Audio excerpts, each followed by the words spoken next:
বলিউডের অভিনেত্রী মমতা কুলকার্নি সন্ন্যাসী হয়েছিলেন। মহাকুম্ভে গিয়ে সন্ন্যাস ব্রত নিয়েছিলেন তিনি।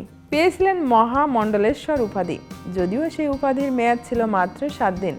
কারণ বেশ কিছু হিন্দু সাধু এ নিয়ে প্রতিবাদ করায় তাকে তার পদ থেকে অপসারণ করা হয়। এদিকে 90-এর দশকের আলোচিত সাহসী অভিনেত্রী মমতার অভিনীত ছবিগুলোর মধ্যে অন্যতম ছিল কর্ণ অর্জুন। সেই সিনেমায় বলিউড বাদশাহ শাহরুখ খান ও ভাইজান খ্যাত অভিনেতা সালমান খানের সঙ্গে কাজ করার অভিজ্ঞতা রয়েছে তার। সেই সিনেমার শুটিংয়ের সময় নাকি মমতাকে নিয়ে প্রবল মশকরা করেছিলেন দুই খান। সিনেমার একটি গানের কোরিওগ্রাফি নিয়ে সমস্যা তৈরি হয়েছিল। মমতা এক সাক্ষাৎকারে বলেন, কর্ণ অর্জুন সিনেমায় কোরিওগ্রাফার ছিলেন চিন্নি প্রকাশ। সালমান ও শাহরুখ দুজনেই শুটিংয়ে চলে গিয়েছিল। আমি একা বসে অপেক্ষা করছিলাম। আধা ঘন্টার পর আমার দরজায় এসে কড়া নাড়েন চিন্নি প্রকাশের সহযোগী। তিনি এসে বলেন কোরিওগ্রাফার ডাকছেন। যাওয়ার সময়ে শাহরুখ সালমানের সঙ্গে দেখা হয় মমতার।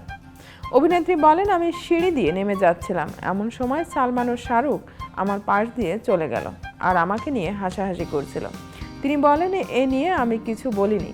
তখন রাত 8টা বাজে। গুরুজির কাছে গেলাম। তিনি বললেন, একটা নাচ আমাকে একাই করতে হবে, আমি তো আকাশ থেকে পড়ি। মমতা কুলকার্নি বলেন, পরের দিন প্রথম শুটিং ছিল আমার দৃশ্যের। গাছের আড়াল থেকে শাহরুখ ও সালমান আমাকে দেখছিলেন, আবার ওরা হাসাহাসিও করছিল। আমার এক শটেই শুটিং হয়ে গিয়েছিল, কিন্তু পরে শাহরুখ ও সালমানকে 5000 লোকের সামনে বহুবার শট দিতে হয়েছিল।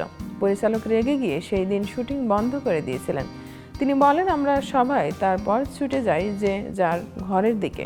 সেদিন আমার মুখের উপর দরজা বন্ধ করে দিয়েছিল সালমান। সালমান খুবই দুষ্টু ধরনের ছিল। আমি খুবই সময়ানুবর্তিতার মধ্যে থাকতাম, সেজন্য আমাকে নিয়ে রসিকতা করত।